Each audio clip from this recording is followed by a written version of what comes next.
Assalamualaikum warahmatullahi wabarakatuh. Selamat malam rekan-rekan. Perkenalkan, saya Henry Kurniawan dari Prodi Hukum Universitas Cybermu. Presentasi kali ini bertema menghidupkan kembali Pancasila dengan judul Tantangan dan Implementasi Hukum di Indonesia. Tujuan presentasi ini adalah untuk membedah urgensi Pancasila sebagai landasan di tengah tantangan modern. Latar belakang yang menjadikan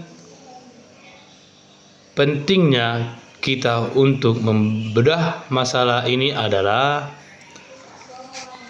satu, dinamika globalisasi yang semakin mengikis nilai-nilai lokal.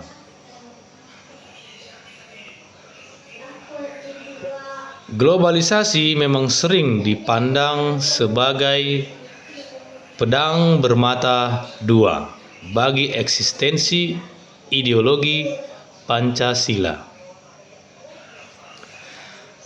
Dalam perspektif teori negara, fenomena ini tidak sekedar membawa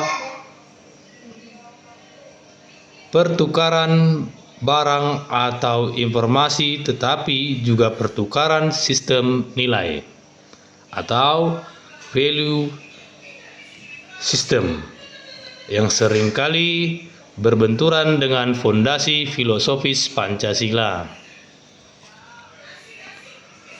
Berikut adalah analisis mengenai bagaimana dinamika globalisasi berinteraksi dengan nilai-nilai Pancasila.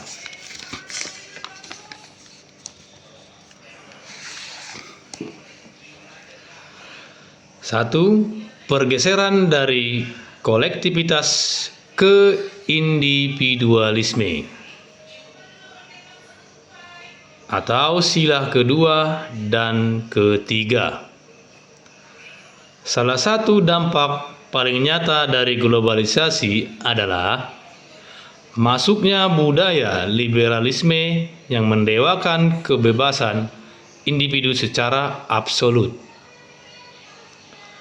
Dinamikanya, Pancasila menekankan kemanusiaan yang adil dan beradab serta persatuan Indonesia melalui semangat gotong royong. Sedangkan globalisasi mendorong mentalitas atomistik atau setiap individu terpisah satu sama lain, yang menggunakan pencapaian pribadi di atas kepentingan sosial. Dampaknya, solidaritas sosial yang menjadi perekat bangsa perlahan melemah digantikan oleh kompetisi yang seringkali tidak sehat. Kedua, materialisme dan konsumerisme atau sila ke-1 dan ke-5.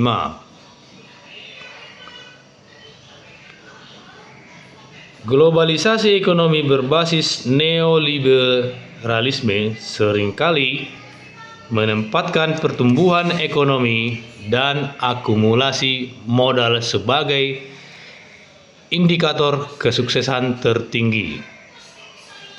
Dinamikanya, sila pertama, ketuhanan yang Maha Esa, yang seharusnya melandasi etika spiritualitas dalam berbangsa, seringkali tergeser pragmatis materialistik. Sila kelima, keadilan sosial menjadi sulit dicapai ketika pasar global menuntut efisiensi maksimal yang seringkali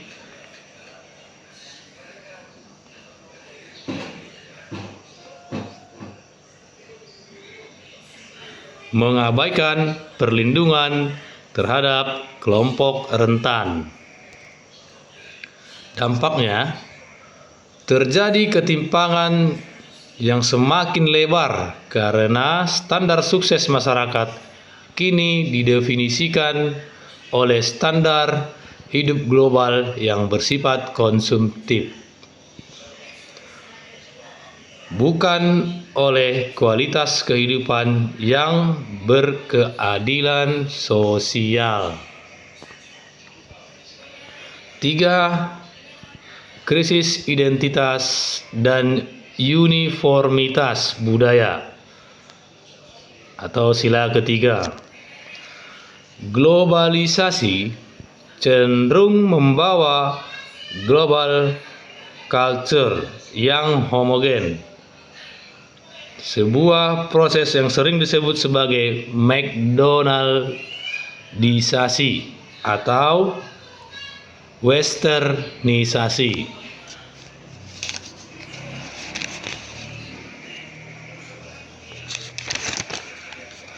Dinamikanya.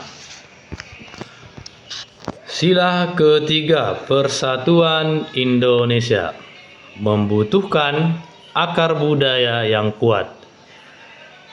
Ketika identitas global atau bahasa, tren, gaya hidup menjadi lebih dominan daripada identitas lokal, rasa bangga terhadap kebangsaan dapat terdegradasi.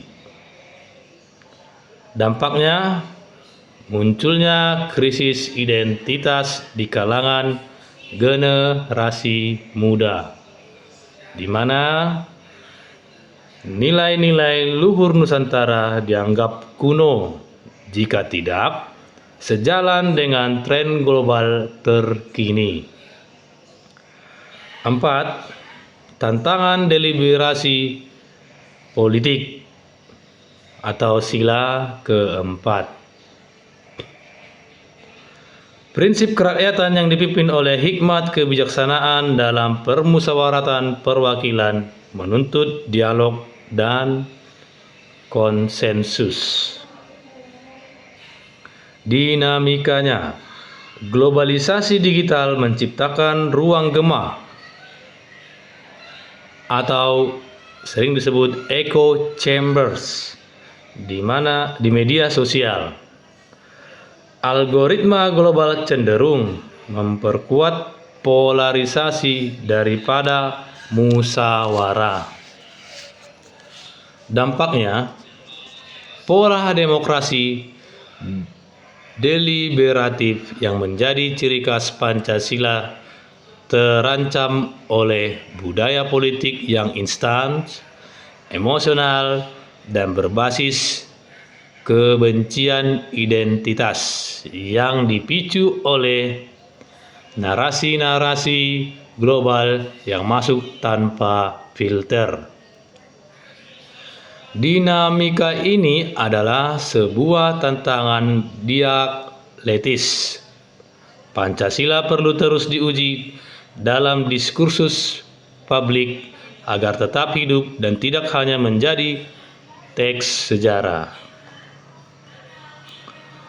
Wacana mengenai menghidupkan kembali Pancasila dalam diskursus ilmu negara dan politik seringkali lebih tepat dipahami sebagai upaya aktualisasi ideologi. Pancasila bukan entitas yang mati, melainkan sebuah living ideologi atau ideologi yang hidup. Jika ia terasa mati atau tidak relevan, itu merupakan indikasi adanya disfungsi dalam pengaplikasiannya di tataran kebijakan, dan perilaku sosial.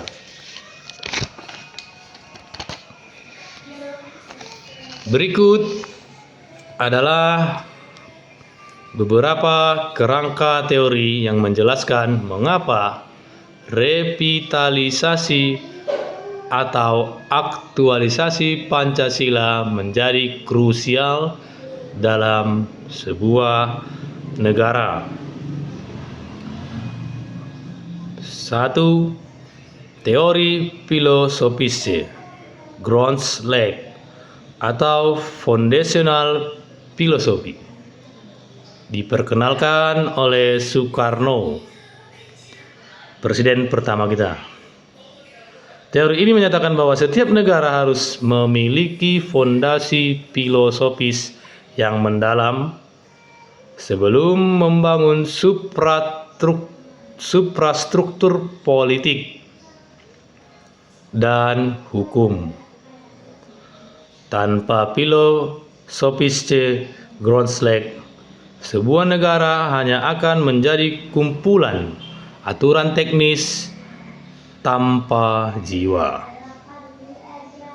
Mengingat kompleksitas tantangan global, Pancasila berfungsi sebagai kompas etis agar hukum tidak sekadar menjadi alat kekuasaan, melainkan instrumen untuk mencapai keadilan sosial. Kedua, teori hegemoni budaya Antonio Gramsci. Dalam perspektif ini, pertarungan ideologi tidak dilakukan melalui kekerasan, melainkan melalui pertarungan di ruang budaya. Signifikansi. Jika kita tidak secara aktif mengartikulasikan nilai-nilai Pancasila dalam narasi modern, media, pendidikan, teknologi, maka ruang kosong tersebut akan diisi oleh hegemoni budaya lain seperti liberalisme, radikalisme, atau konsumerisme. Menghidupkan Pancasila adalah upaya untuk mempertahankan kedaulatan budaya bangsa di tengah gempuran nilai global. 3. Teori social integration atau konsensus teori. Indonesia adalah negara dengan diversitas yang ekstrim. Dalam ilmu sosiologi politik, Pancasila berfungsi sebagai common platform atau kalimatum sawa atau titik temu. Signifikansi. Dalam kondisi masyarakat yang terpolarisasi atau seperti fenomena echo chambers di era digital, Pancasila menyediakan kerangka konsensus nasional. Menghidupkan nilai-nilai Pancasila adalah teori preventif untuk mencegah desintegrasi sosial. Ia adalah berkat yang memungkinkan keberagaman tetap eksis di bawah satu atap konstitusi. 4. Teori open ideologi versus closed ideologi. Dalam ilmu negara dibedakan antara ideologi tertutup yang kaku, dogmatis, dan menolak kritik.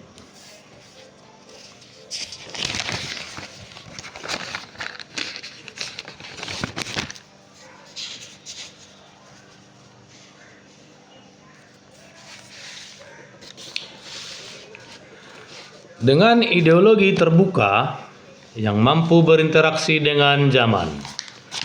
Signifikansi.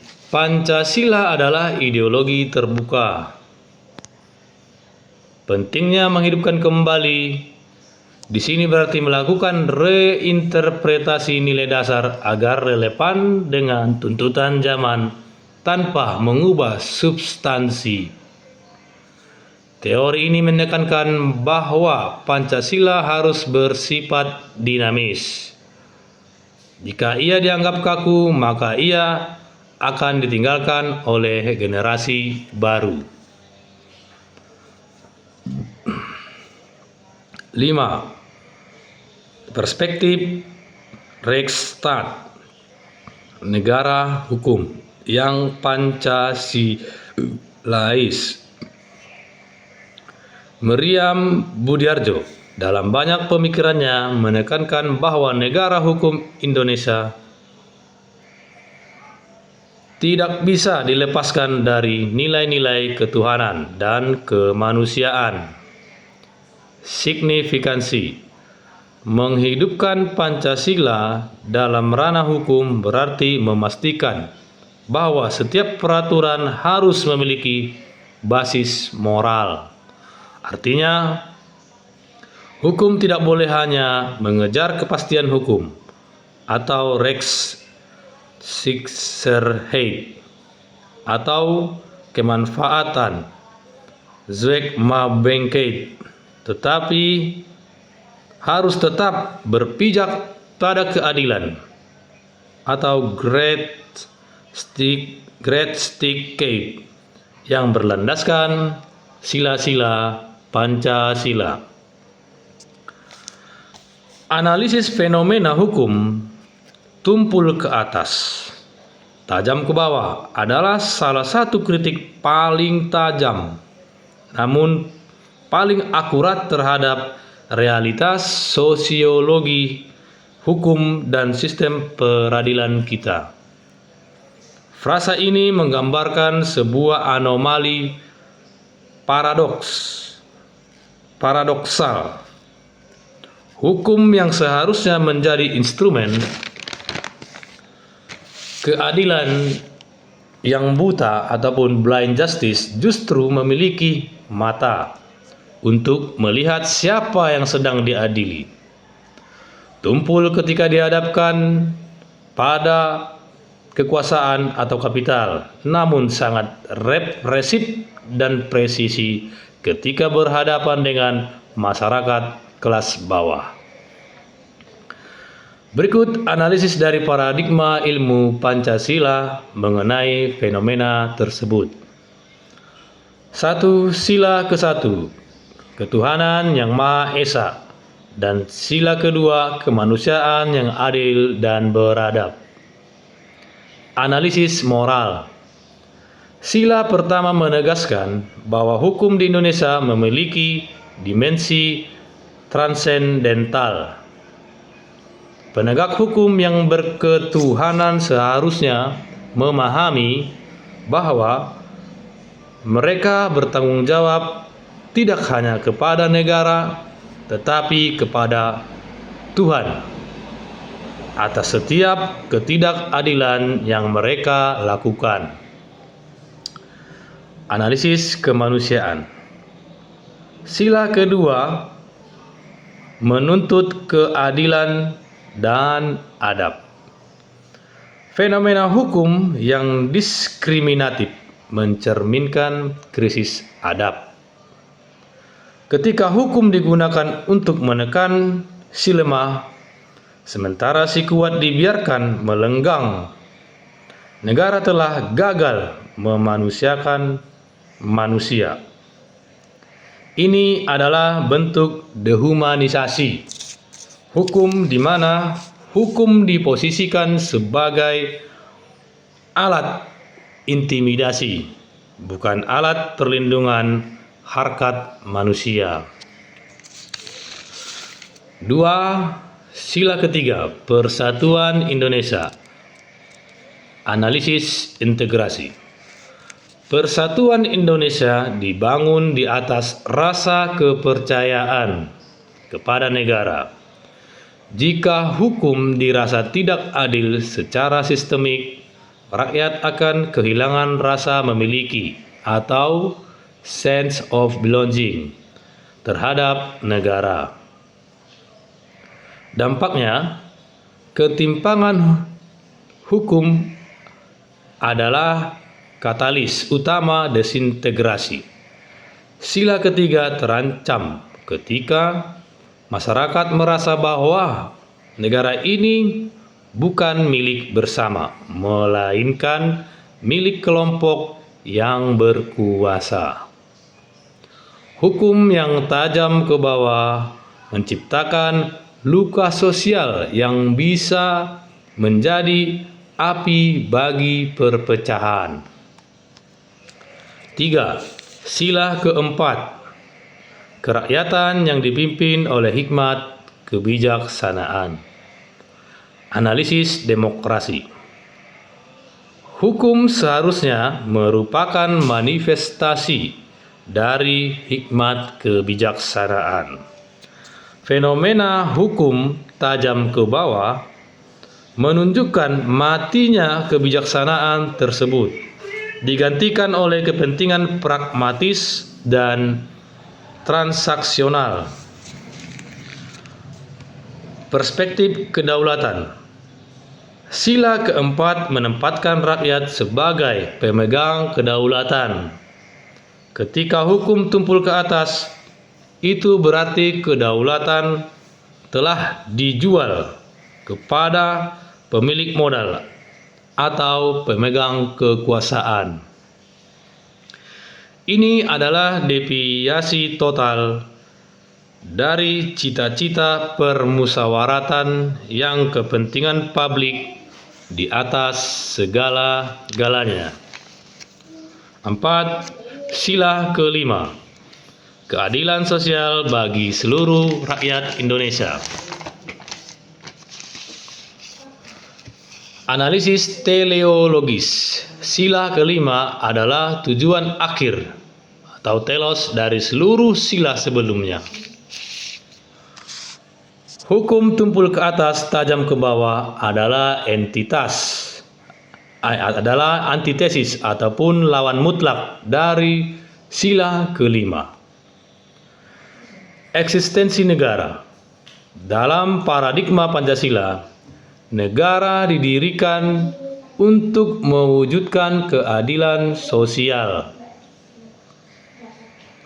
Jika hukum sebagai instrumen utama negara justru menciptakan ketidakadilan, maka negara tersebut kehilangan alasan keberadaannya atau raison d'être. Ini bukan lagi negara hukum, melainkan negara kekuasaan atau Maatstaat yang dibungkus dengan jargon hukum. Lantas mengapa ini terjadi? Jika kita pandang dari paradigma ilmu Pancasila, masalah ini berakar pada positivisme hukum yang dangkal, pemisahan moral dan hukum.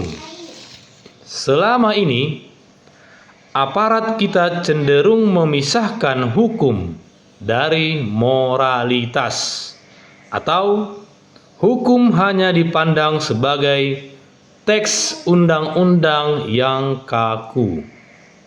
Padahal dalam Pancasila hukum tidak bisa dipisahkan dari moralitas. Hukum tanpa moral adalah kezaliman. Legalitas tanpa legitimasi seringkali tindakan aparat legal secara prosedur atau memenuhi syarat administratif namun tidak legitim secara moral atau tidak mencerminkan rasa keadilan masyarakat. Pancasila menuntut bahwa hukum harus legal sekaligus legitim.